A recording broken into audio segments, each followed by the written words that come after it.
3 and out. And now they have that opportunity. No, you didn't go 3 and out. I went 3 and out on that first drive. I'll try to do better here.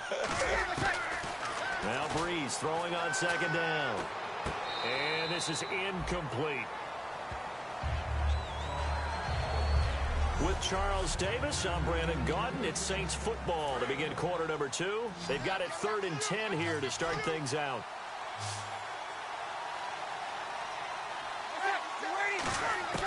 Now Breeze on 3rd down. And he's got Snead. Oh, he faked it with a juke. Now he's got some room. Touchdown, New Orleans. Willie Snead, his 2nd touchdown on the season. And the Saints are within an extra point of tying this thing up. Good pass, clean catch, and a house call there on the fly route. And not that much room to operate. So that tells you about his acceleration. We always talk about being able to go from 0 to 60 real fast. Took him less time than that to get to top speed and complete that play. That's fielded in the end zone. Oh, nice spin. Oh, that brought back bad memories. And he'll get across the 20 before he's brought down at about the 23-yard line. And San Francisco gets set to go here. And that last drive, a long drive, but not just that. They had a great air attack going. Did they stick with that? And the Saints pressure gets him. Brought down for a sack. Shaquille Barrett in there to bring him down for a loss of 7. Man, he got in there so quickly, Charles. What could the offense have done to adjust and account for that? But what you're hoping is that you figure out and you see and get a clue that maybe there's going to be some pressure coming at you, and you change the blocking schemes. Maybe you go to max protection. The biggest one is maybe you bring your running back in to try and keep you clean. But in that case, that didn't happen. 0 accountability, and a sack resulted. Kaepernick now on 3rd and goal. And it's incomplete. Took a shot, couldn't connect. Well, no second guessing the call here. It was 3rd and long, so throwing the football was probably the smart play to try and pick it up. But they don't get it, and now the defense goes off the field feeling pretty good about themselves, gaining some momentum as they force them into a likely punting situation. And taken right at the 35. A 46-yard boot, but just 36 following a pretty decent return of 10 yards. And the Saints will take over with a 1st down and 10. Out onto the field comes New Orleans. And they'll just simply be looking to build off the confidence of the last time out where they scored a touchdown. And confidence is powerful, isn't it? When you've scored once, you feel like you can go back out there and get it done again. Doesn't matter what the defense throws at them. They feel like they're in a groove right now, and they want to get out there and show it. Yeah, hoping to stay in that groove here this go-around. An ex-teammate used to tell me all the time, I hate experienced quarterbacks because no matter what, you really can't hide what you're doing. And I think that right there, he knew right away where the blitz was coming from, where his primary guy was going to be, and he ended up going to a secondary target for a nice game. I was just going to ask you, that wasn't the primary target, and he's so good at that, isn't he? I think he knew right away that he wasn't going to get to his primary guy. I think he read that as soon as he got to the line of scrimmage, knew where the pressure was going to come from, and said, I know how to beat that, and that's what he did. Ingram again, a 1st down carry. And able to push his way forward here for a good little gain. 5 yards is the tally on 1st down. That brings up 2nd and 5. And that's exactly what you want on a 1st down run. Pick up 5 yards, bring up 2nd and 5. The defensive line, though, they've got to figure out a way to out-leverage the guys up front because the offensive line is winning at the point of attack. And he is swallowed up right at the line of scrimmage. It'll only be a gain of a yard, and it sets up a 3rd down and 4 now. So many times we look at a short run and we praise the offense for trying to set the tempo and establish things. But the defensive guys, hey, they just won the battle there. It wasn't a big run given up. They don't always have to absorb the body blows. Sometimes they dish them out themselves. 7 yards on the pickup there, and now they've got it 1st and goal. And there's a nice completion to Kobe Fleener, and no one can be happier than Drew Brees. Yeah, he had Jimmy Graham for all those years, Ben Watson last year, and now coming south from Indianapolis, Fleener. And he'll work his way closer to the goal line as he's got 5 down to the 3. 2 minutes to play in a tightly contested 1st half. Back to the booth right after this.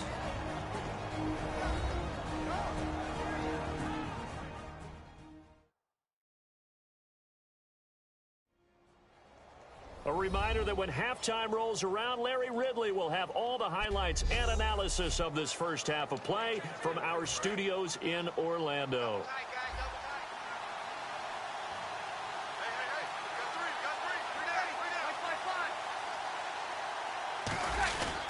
They'll look to run with Ingram, and he is in for the score. Touchdown, New Orleans. Mark Ingram, his 5th touchdown now on the year. And the Saints have taken the lead.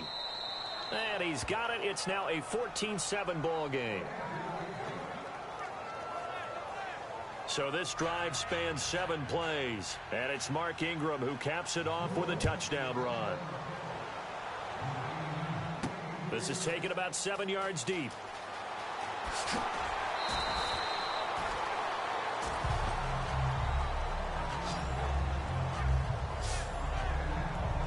And San Francisco gets set to go here. And a tight game after punting last time. See if they can get something going on this drive. As they head to the field now, with the game this close, you got to feel there's a sense of urgency for them going on offense right now. But they have to do it without letting panic creep in and affect their play. Well, I know it goes against the instincts of the person catching the ball because all you're ever taught is catch the football, don't drop it. But drop it there. Yeah, in that situation, dropping it would have been better. And now the Saints are going to take a timeout on defense. It's just their first, so they'll have 2 remaining here before we get to halftime. So second down was a run play. Now let's see what they do on third. On third down, Drone.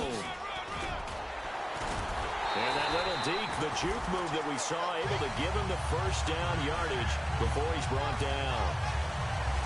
Give them a lot of credit. They ended up running the ball on a key third down situation. They were staring 3 and out in the face and found a way to flip the script and keep the ball moving on offense. And a new set of downs here after picking up the first on the ground. They go play action here on first down. And it pops free. The collision there jarred the ball loose and brings up second down. It looked like they had something there, but I think that he was thinking about running with the football before he actually hauled it in, and that led to a big drop. Back to the air on second down. It's Kaepernick. He's going to flip that out to the flat. It's complete. And he is out of bounds on the other side of midfield. They give him 17 yards that time as that'll move the chains. I know most of the time when the ball's in the air, you're thinking wide receiver, tight end, but running backs, they can be a big part of any passing offense nowadays. On first down, Kaepernick out to the flat. That's complete to his running back.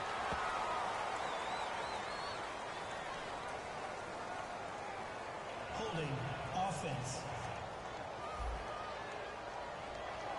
So there you go, holding by the offense, and that'll push him back. Changes everything now as you try and figure out what your playbook has for you. Longer yardage situations, tougher to execute and pick up first downs. To throw, it's Kaepernick. Over the middle to Smith. And he'll be brought down at the 48-yard line. Give him 10 yards on the pickup, and it'll be 2nd and 10. And on 2nd and 10 now. One thing I can say pretty safely, that route is not called if you don't have a guy who can throw the ball and put some mustard on it. Because if you're going to lollipop it in the middle of the field, bad things usually happen. It takes a strong-armed guy who can rifle it in there, and they were able to successfully complete that one. While we're not playing 3 yards in a cloud of dust football anymore, I kind of get why those old-school coaches sometimes didn't want to throw the football. Because if it's popped up in the air, it almost turns into slow motion, and both sides trying to get to the football, and you're holding your breath wondering whether it's going to go good or bad for your team. And he's able to get the first before he's taken down at the 36. All right, it's football 101 to know that the quarterback controls just about everything on offense, but a lot of times what gets missed is that the center controls line play. He has to communicate to the guards and the tackles what type of front they're facing, how they're going to block. Now hold everything here. We're going to get a timeout by the offense. It's just their first, so they'll have 2 remaining here before we get to halftime. So on second down, the field goal unit is on here as they try to get 3 before half. From the left hash, it's an even 50-yard attempt.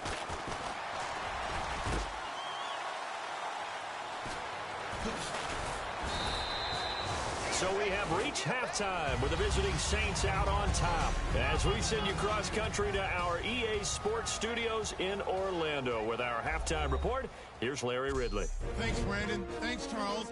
And Larry apparently very brief in his report. Thanks anyway, my man, as we're already set for action. Both teams appear ready for the fight ahead, and we resume action here in quarter number 3. And this will be a touchback as that sails over the end line. And now the 49ers signal for a timeout defensively. It's just their first, so 2 remaining as they burn one here in this third quarter.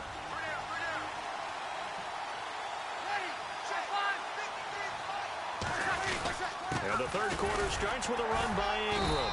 Trying to run inside, but nothing there. Just a yard on the first down carry, so it's 2nd and 9. Tough day. Tough sledding right there, and it's been that way the entire game. Not a whole lot of room to ramble for him. Yeah, you're right. It's been that way all afternoon. Didn't get a whole lot better there.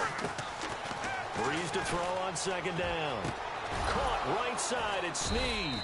And he gets this one just shy of the 40. They'll mark him down at the 39. And a good quarterback facing zone coverage. If he has just a little bit of time to survey the scene, that's what's going to happen. No doubt about it. If there's no pressure, he's going to continue to pick them apart because he'll have all that time to find someone open downfield. He can only cover for so long. So maybe they want to go to a zone blitz scheme, get a little bit more pressure. Remember when Carolina did that against Denver? They lost the game ultimately. They dropped the defensive end out, and he ended up with an interception in that game in Super Bowl 50. Maybe some sort of scheme like that to try and get more pressure at the passer. Now Breeze throwing on 2nd down. It's caught left side by Cooks. And a nice gain of 21 yards. So after that big gain, let's see what else the offense has up its sleeve. And when you're playing a quarterback with some experience and some moxie, you enter the danger zone when you decide to blitz him, because if he's able to diagnose as he did on that play, he can hurt you downfield. He reads defenses so well, doesn't he? He really does, and the best part about that play for him, I don't think that was his primary target. I don't think so either. I think he had the read, figured out where the blitz was coming from, and went to a secondary target for a really nice gain. And after that completion, you can understand why so many teams in the league are emphasizing speed on defense at every position.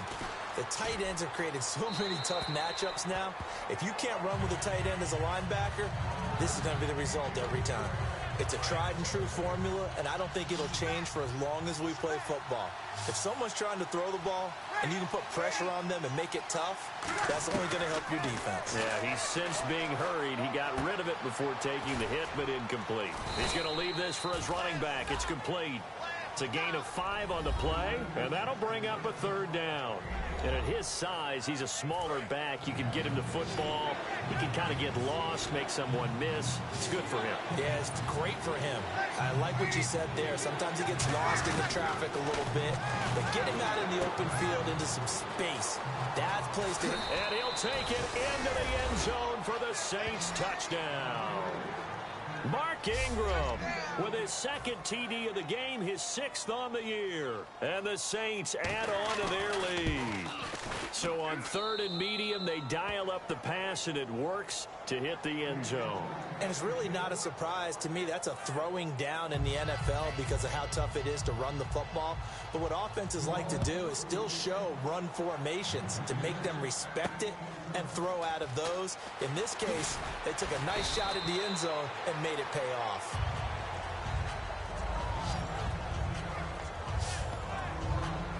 Now we take a glance at the offense as they work their way back out for their first possession of the second half. They're down in this game. A chance for the offense, though, to put something on the board, get some momentum here in half 2.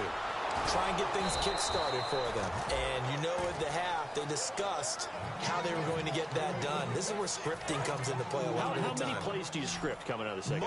Most of the time in the first half, you're scripting 12 to 16. I think in the second half, you're really scripting more like 8 to 10. Kind of a starter or an opener, whatever terminology they use. Just something to get you off to a quick start. They'll get a couple yards on that one. And that's going to make it 3rd down and 10. Well, the strategy was evident there. Get it to your tight end, and make it a one-on-one play with a cornerback. Who's usually going to win that one? The tight end, but not there. Not in this situation. How about the corner defeating that logic and making a really nice tackle? And he'll be taken down, but not before he gets into enemy territory. And now a first down following that long gain. That crossing route is so effective when you hit it just right because you get a guy on the move, and then we see the end result there. Nightmare for the defense. They got a guy with a full head of steam. Not only does he catch it, but he picks up additional yardage after it. Torrey Smith, the intended receiver, and that'll bring up second down. Offense still needing 10 yards, second down. That was a classic example of trying to run with the ball without securing the catch. He was thinking about those rack yards instead of making the catch first and then taking off. And he's going to fight his way forward here for a modest gain. Give him 4 on the ground there. They're now left with 3rd and 6. They'll need to get this to the 38. That's where the first down marker is here on 3rd. They'll keep it in the hands of Drone. And he'll lose yardage here. Back at the 47. And a loss of 3 to bring up 4th. We have played 3 quarters. Back now here in Santa Clara. It's 49er football, but some ground to cover. They find themselves behind as we hit the 4th and final quarter. Here's Bradley Pena now as he's on to punt for San Francisco.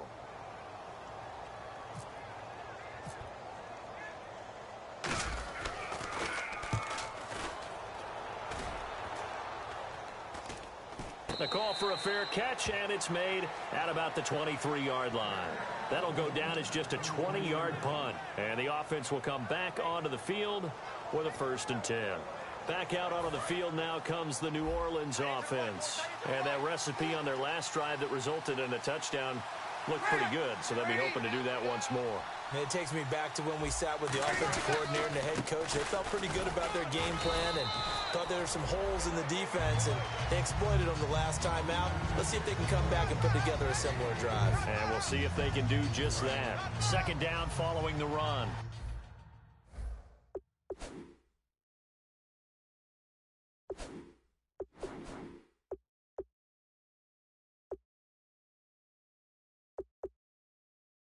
And in this situation with the lead 4th quarter, they're liking keeping the ball on the ground, I'm sure. It's just smart football, but you know the defense has to know it as well. They've got to stop them here. So now we're going to see that loading the box in a big way. 6, 7, 8, 9, whatever it's going to take, puts a little bit more pressure on your big offensive line. Partner, we know today's NFL is really built around the guy throwing the football. But these short runs, they still pay dividends because they can take their toll on a defense and they can add up as the game goes along. You control the clock, you control the ball, and that way you often control the game. A big play there on the catch and run. 53 yards. And defensively, they just don't seem to have much of an answer for this passing game. Not at all. Look at the confidence that's exhibited here. With that type of a lead, clock on their side, instead of running it, they're still throwing it, trying to pick up first downs and keeping the football. Now Breeze. And incomplete on the deep ball. Offside, defense.